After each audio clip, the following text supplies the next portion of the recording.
Hello, I'm Marci Burdick, talking today to South Dakota Hall of Fame inductee Dick Termes, inducted into the Hall in 2014. All right. Happy to talk about your legacy and impact in South Dakota today. And Dick, I want to start with, I think most South Dakotans have heard the term Termesphere. They may not know it's a form of art named after you. So I wonder if you would take us through how you created this 6-point artistic form that now bears your name. Okay. Well, first of all, I'll just explain that Termes is my name. Sphere is what I paint on. Right. And a lot of people don't even get that part, But yeah, what the Termesphere is known for mainly is the perspective that I use. And I actually wrote a book from 1 through 6-point perspective, showing how it actually ties in with the Renaissance perspective concept of 1 and 2-point perspective. And it just was very logical in my mind that if you could see how much of the total visual space around you they were getting, and it's just like a small little chunk of the actual world that's all around you. And every time you add another point, you get a little bit more space. Like your telephone, your telephone camera will do a panoramic. That's 4-point perspective, because you get north, east, south, west, back to north. But you don't get the top point very well, and you don't get the bottom point very well. So you get just a cylindrical view of the world around you. And if you lay that out flat, which most people would think of it, well, the two ends fit together. See, it is a cylinder. It isn't just a flat panoramic.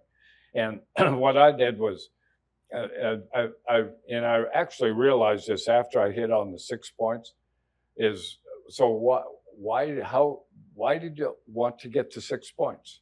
Well, in order to capture a complete world above you, below you, and all the way around you, you need that upper point and that bottom point added to the panoramic.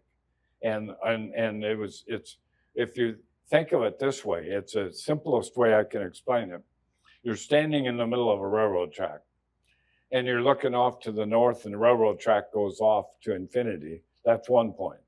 But if you turn around, that same railroad track vanishes behind you. That's 2 points. And then a road is crossing the railroad, is going off to the east point and to the west point. So there's 4 points right there. All we need are 2 more.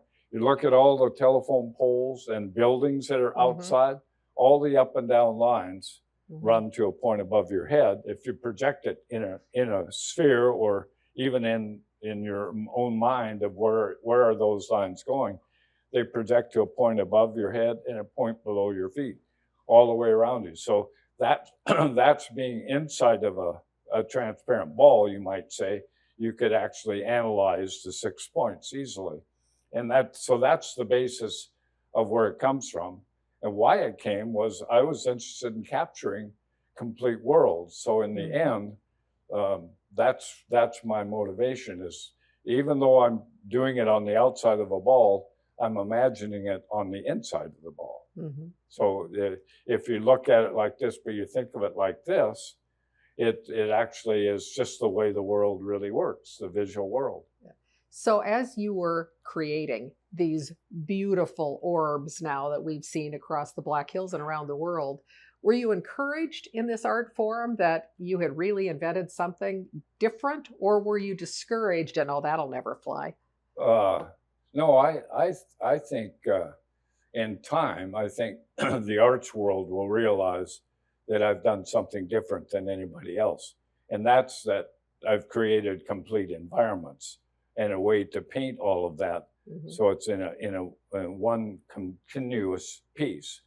And so because I was just talking to somebody about that the other day about, is this a school of art? You think of Impressionism, you think of Pointillism, you think of abstract or Cubism, and all of those isms. Has anybody actually painted the whole scene? And no one has. That's where my niche would be, if indeed I get a niche. You never know in the arts. It takes the right set of people to go oh, this is important stuff, and then all of a sudden it's important stuff, you know. So, but that's where I think it's gone. Yeah. Well, that's kind of a good segue to there are a lot of people who think it's important stuff. I'm looking at one of your pieces here where Right. we're taping, and you literally have pieces of art all around the world. So as you look back at your career and then you look forward, what do you want your legacy to be? What do you think about the Dick Termes legacy? Well, just kind of what I just was talking about, the idea that it's it's a complete scene, and that that's never been done before. And when people when they walk into a cathedral and they go, wow, this is what a great experience. And then they get home with their little photographs and they go, oh, this isn't what I experienced. It's how it all fits together, is the magic of it. How all that Gothic stuff, that floor tiling underneath you, and all the columns and the beautiful columns that you run into. It's how all of that fits together as a complete unit, And it to me, it's just like, well, why hasn't this been done 100, 1,000 years ago? I mean, every second of every day we live in that environment. We don't live in a square or rectangular environment. We live in it's always around us, And so to pick up on that and hopefully explain to the rest of the world or whatever that, hey, we live in this world. This is the world we actually live in, not those. And for people to realize that will jumpstart the importance of what I've been doing, I think, And you teach this. You talked about teaching. I've taught this for years, I did a thing in Germany for our military high school kids. It's called Creative Connections. For 8 years, I went to Germany for a week, and I taught 15 kids that were not German kids. They were all American kids that were based in bases all over the world that were handpicked, along with 100 other kids that were in the fine art. All the fine arts were there. And it was magical kids. I mean, they were really top-notch kids. And I got to teach them for a week. And by the end, they were creating a 6-point perspective little German village, usually, because we went to town and took lots of photographs and that used that as their subject matter. So when they got home, they'd have a little piece of that event that was wrapped up in a sphere, Is it, and I'm asking as a non-artist, but when you're creating the 6 points and the full spectrum, it sounds to me like a lot more work than looking at a flat surface that my eyeball can catch in a canvas. Is it? Well, it isn't to me anymore, but maybe when I first started doing it, because you have to organize it to a system of geometry. That's the perspective. Is really a geometry of the visual world. It has to be a cubical world. It has to be like buildings and cubical stuff that you're in or looking at in order for the perspective to be important. If you're in Mother Nature, it's infinite numbers of points. The trees are lined up, and they aren't even lined up a lot of times, but they do get smaller as they go back. So you could say every tree you look at is going to go to its own point. But once you organize it with cubical space, like our cities are based on, there's a certain order that man likes: north, south, east, west, up and down, and so it works really good with that. So I would imagine that creating a career as a professional artist is not easy. And I wonder if you would talk a little bit about, well, first of all, if that's not true, disabuse me of that notion. But what obstacles have you faced in your career to get to where you are today? And what have you done to face those obstacles? No, it's not an easy career. But most people that jump off into it are like me, very naive. And you don't know that it's hard, and I don't know that I ever sat back and said, boy, this is really hard. But there's no doubt it's if you looked over the artists in South Dakota that actually make a living on the arts, it's one thing to do art. It's another thing to actually sell enough of it to survive, to be able to do what you want. and also to make enough money to live halfway decent. That's the tricky part, you know. So I've told a lot of people that were in art school with me that the best class I probably took was the business class, and it was hated by everybody there, including myself. But later I got to thinking, you know, probably we need a good insurance guy to teach a class to artists of how you sell stuff to people, because in the end you got to do something. You got to make people want to buy your work, and hopefully it does it by itself. You know, sometimes I think that's the case, but usually you really do have to build it up over the years. And like, it's really working well for me right now. You know, well, here I'm 83 years old. If something better work by then. But yeah, it's a tough one. But my philosophy is, if you're meant to go into the visual arts, I can only talk about, but I think it's all the fine arts. If you're meant to do it, you're going to do it. And then you'll find out that, hey, you got to also tweak it a little bit and to figure out how to make a living at it. And that's where it separates a lot of people. A lot of people struggle their whole life.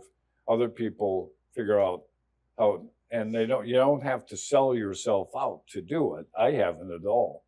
I've just tried to educate people why this is a cool piece, you know, because I really believe it is. I spent 3 months on it, you know, and that's the part that's harder, though, is that the business end of it. Yeah. Would you talk a little bit about when you said stepping off into doing this full time? What was your trajectory into doing this? I mean, I know you had an MFA, so you were schooled in the arts, but at what point did you say, I might make a career out of this?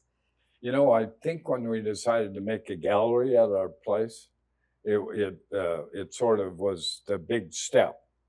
And what my attitude was, I'm really tired of hauling these spheres out, spending all the time to put up a show here and put up a show there. It eats up like a couple days of your days, you know? And I thought, if people want my work out there, they should have to pay for me to come do that, so I can make something out of putting up a show, because the shows go over great, you know. So therefore, give me a little bit of money to do that, and I'll be more happy when I'm putting up the show, and not to rely on them selling my work to get it, because I was finding my work was very appealing to the public. They'd never seen anything like it.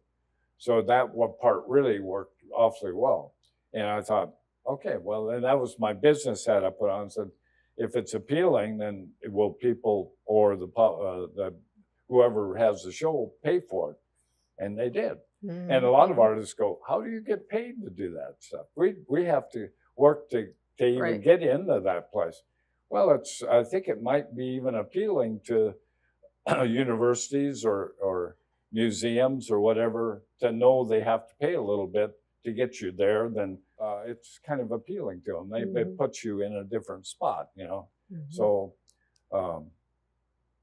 that's kind of I think maybe the gallery is what, because we had to start thinking, well, how do we make this work? Because we have 3 ladies that work for us in the Termesphere gallery. They all work like 2.5 days a week, you know, but boy, we have dynamite people that are there now, and they know more about me than I know of me. It's really pretty cool, you know, and that's, you got to educate those people, and then they educate each other. And Marci, my wife, takes care of that, so I actually get to be in my studio a lot more than I ever did before. So you've touched on a couple of the things. Have a business understanding, as well as believing in your art and have a plan. But I'm sure young people who are budding artists ask you all the time, how can I be you? I mean, what other advice do you give them about what is it going to take to get there? Well, number one is education. I think to think that you're self-taught is always, like, I go, that's boring. You know, what it means to me to be self-taught is that you don't know a lot of the stuff that teachers can teach you. I mean, when you start to paint, the biggest motivation in the arts is to be the first at something, to be the best at something. And if you don't know what has been done out there, all the artists that have, we've been painting for many, many years, hundreds and hundreds of years. And a lot of people have covered a lot of ground. And if you don't know what that is, you might just be repeating your life with other stuff that maybe are better than you. So once you know the art history and know what's happening, when you hit on a good idea, you kind of have a pretty good idea that it's a new idea. And so, I mean, I do geometry, I do optical illusions on a sphere that are totally, half of it's hidden all the time coming around. And a lot of surrealism and realism. And so, I mean, there's a big variety, and it almost covers all the schools of art that were on the flat. Well, how do they react when they're on a sphere? Really different. The sphere demands certain kinds of things. I always tell people that if I don't have a subject matter that's a spherical idea, I should be doing it on the flat, that there's certain flat ideas and there's certain, it's just like if you go out and buy a postcard, if you were to look at all the postcard companies in the world, they'll usually stand in one spot to get the bright photograph of Mount Rushmore. Okay. Right time of day, right spot, everything like that. And that's been analyzed, or even a good photographer just senses it. They know, okay, look at the lighting, look at the day. I mean, clouds are just right, and they take the picture. With a sphere, it's not that same spot. It's a whole different place. And once you understand how to deal with total visual space, you realize that, okay, I need to be over there, and right there and up in the air about 10 feet, and then I'm going to get the perfect spherical picture. So it's fun. It's fun. I'm glad you explained that, because this is not painting on a ball. This is far more complex. Oh, and I think that's what's fascinating about your work. You could just stand there and get lost in it for hours. It's Oh, not good, just painting good, on a cool, ball. Cool. Who inspired you? Who motivated you when you were an up and coming artist? Well, a couple people that are famous inspired me. Bucky Fuller, who after I met him at Black Hills, I got to pick him up at the airport and stuff like that. Spent quite a bit of time with him. I built a geodesic dome to live in.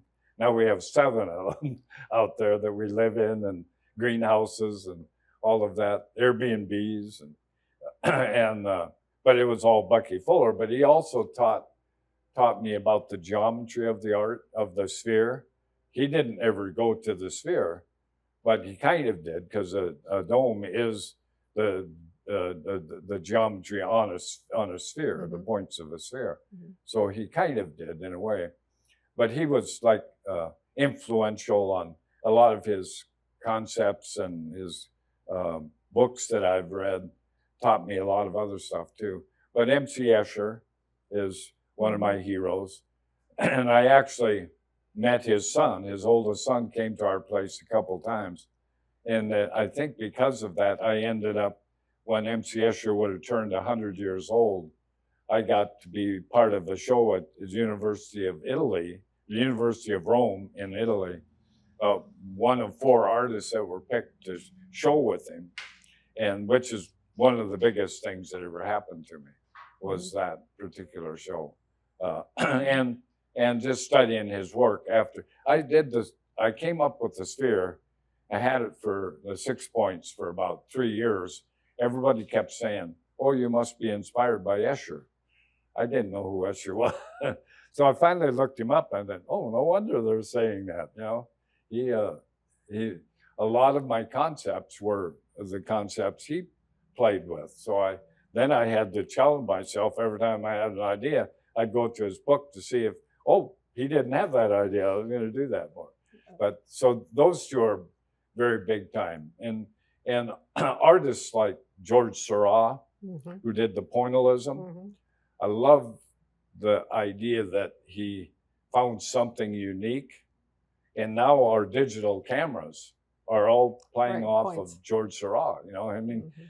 now when did he invent digital? I don't know, but anybody else play with separated colors like that before digital came along to do it? And so I think, you know, whether or not he gets the credit, if you look at it seriously, anybody do what he did before him? No, I don't think so. And so, I mean, that's the kind of art I really like, is when the art helps the science and helps the mathematicians, helps the literary people with their stories that they like to tell.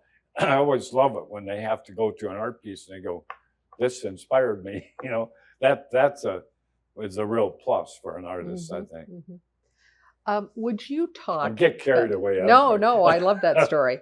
I guess kind of a similar question, but as you think back on your career, are there moments or a moment that really were pivotal that you can hone in on to say, were it not for that, I wouldn't be the Dick Termes of Termespheres today? Well, there are certain people I've met, like a professor at Wyoming, Victor Flack was his name, and he was an interesting guy. I took his class to start with, and I and almost all the students fought with him all the way through. And I got Why did you fight with him?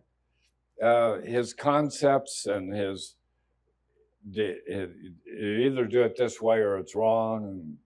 And we had people in the class that were abstract expressionists, and what happened in the class was he let everybody do what they wanted to do, but then you had to stand up and justify why you thought this was important, and he'd just tear you down, and like, there's nothing important in what you're talking about. Blah, blah, blah, blah. Well, so I also fought him a lot. Towards the end of the semester, I realized I'd learned more from him than I'd ever learned from anybody. That he had, even though he was hard to get along with, he had really great ideas, great concepts. So I went to him and I said, you know, next semester I want to take a couple classes from you. And he just broke down and said, don't do that. Why would you take classes from me? You got all these, you relate to these other people a lot better, blah, blah, blah, blah, blah. And I said, no, I actually have thought about what you've taught, even though I've argued with you.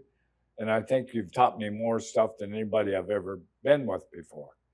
And so I took the classes. Well, he flip-flopped with me, and I became like a buddy, a friend of his, because I had said how important he was, which was cool. And that's one of the things I teach kids a lot when I'm out doing workshops is don't prejudge people too quickly as to whether you want to learn something from them. A lot of them are really not good people and not easy to get along with, but they can teach you stuff.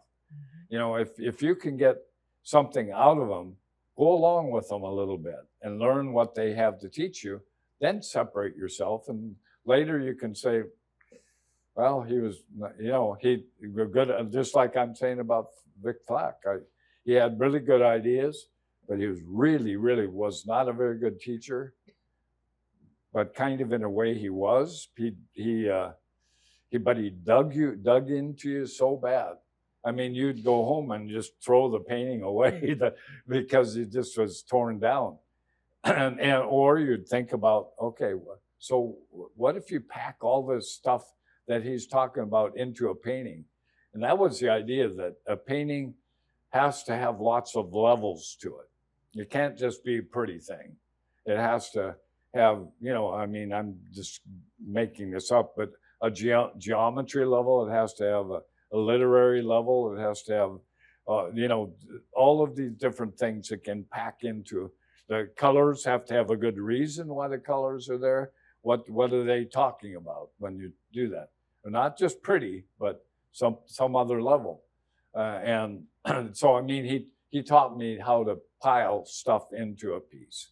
And I think really valuable. I'm interested to learn, was it, you think his teaching technique was really geared towards you're going to get where I agree with you and it's right or wrong? Or was it really geared to, I want you to truly understand what you're doing, why you're doing it, and where you can take it? Yeah, I think all of that, really. I think he was, I don't know how he thought. I never had figured, he passed away a couple of years ago, but I never have figured out how he thinks, because he taught like painting, but he was a poet more than he would use words, and but he actually taught painting without ever showing you how to paint. Mm-hmm. You know, I mean, it was just concepts of what the paint should do. It was interesting, but he taught me a lot about you run into people that you dislike for this reason, or what they did, you don't like what they did, so you don't pay attention to them. It's not a good idea. Sometimes you gotta back off and listen to what they're saying and see if it actually helps you with something. Maybe that's selfish on my part too, that I put up with people a lot of time. Maybe you shouldn't put up with them. Well, I'm sitting here thinking in the broader, I guess, at a time where we can kind of go into our own echo chambers on social media or anything else to just get reinforced what we believe. Do we shut ourselves off from what you've described as a pivotal moment in your career that made the difference for you? Mm-hmm. Yeah, I think it's an interesting point you raise. I want to move to another question, and that is, and I'm going to paraphrase this story, so if I get it wrong, I want you to correct me. But I was really struck by your 2014 induction speech, and you talked about getting a movable project to work by inserting a bunch of 2-inch balls, and it didn't go the way you wanted to. And finally, you put in a 1-inch ball, and it worked. With the 2-inch. With the 2-inch balls. Yep. And it worked over hours. And the lesson you said, and I'm quoting you now, the oddballs make things work. And you looked at your other inductees and you said, we are all oddballs here today. And I wonder if you'd elaborate on what you meant. Well, and I also said, usually I think of this as artists or poets or all of those. I mean, you take all the fine arts people, we're all very odd. But I was looking around at that group. I think we had a beekeeper in there that had made what were done really well in South Dakota, was the biggest one in South Dakota. So, and everybody that was inducted that day seemed like you had to be odd to take on that and think you were going to succeed. And they did. Those were very successful people. So it was the idea that in order for things to work, I mean, if you look at the normal world around you, everybody adjusts to the world, and whoever's in charge, everybody else readjusts to them. And there's not many people that come in and stir it up very much. And that geometry of all the spheres being one size, what it told me was, if you have, and it was a basket with one 2-inch ball with a whole bunch of 2-inch balls, they all found a space that separated themselves after a bit. And it was just a geometry thing. And then that one down inside didn't affect them. As long as one wasn't dragging against it, they quit turning. But you throw in an odd one, and it threw the geometry off to where it couldn't ever find a spot where they wouldn't all turn.